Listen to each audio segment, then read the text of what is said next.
dueling number 6 speeches today. As Moy already mentioned, number 6 speech is vocal variety, which is the goal overall is to present a pleasant, natural, and forceful. Natural and forceful. I think of earthquakes and tornadoes when I think of forceful, not speeches. Something that's expressive and also easily heard that complements the actual speech itself, so that you walk away from the speech actually having a better understanding, and it is memorable.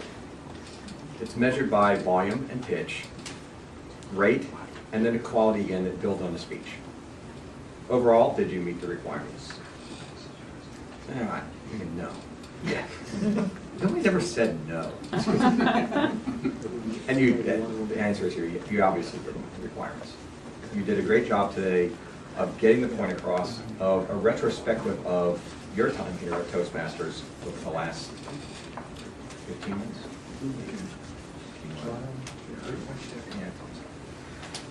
What I liked was that you brought the audience into the speech. It's more, bringing an audience is more than just moving the podium out of the way and just standing here, figuring out what your, as you say, you do with your hands. It's being able to be expressive with them, being able to raise the voice, lower the voice, make the eye contact.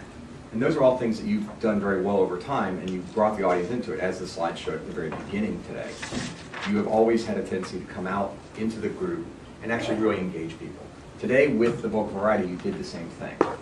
I think that overall, by linking the King's speech to this also, which is a very conducive movie, to emphasize that point, that it really shows how speaking at a local level really has implications across everything that we do.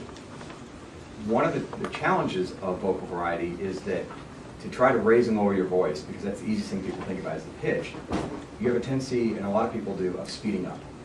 And that's something that I saw today is a lot of times you sped up, and you also used a lot of things in series, not just in groups of 3. Towards the end of the speech, you used a group of over a dozen. And it actually detracts a little bit from what you're trying to get across. So using it, like on more the monotone that I'm talking now, especially because my voice, some frog took it away.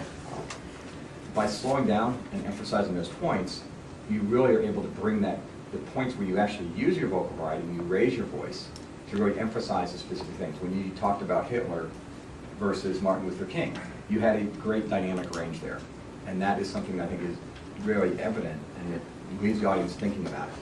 Not necessarily about Hitler, but more along the lines of Martin Luther King, which is what you wanted it to be, which is bringing the tone back down and the audience back to an even keel. So in that respect, I think you've absolutely accomplished what the goals of the speech overall are.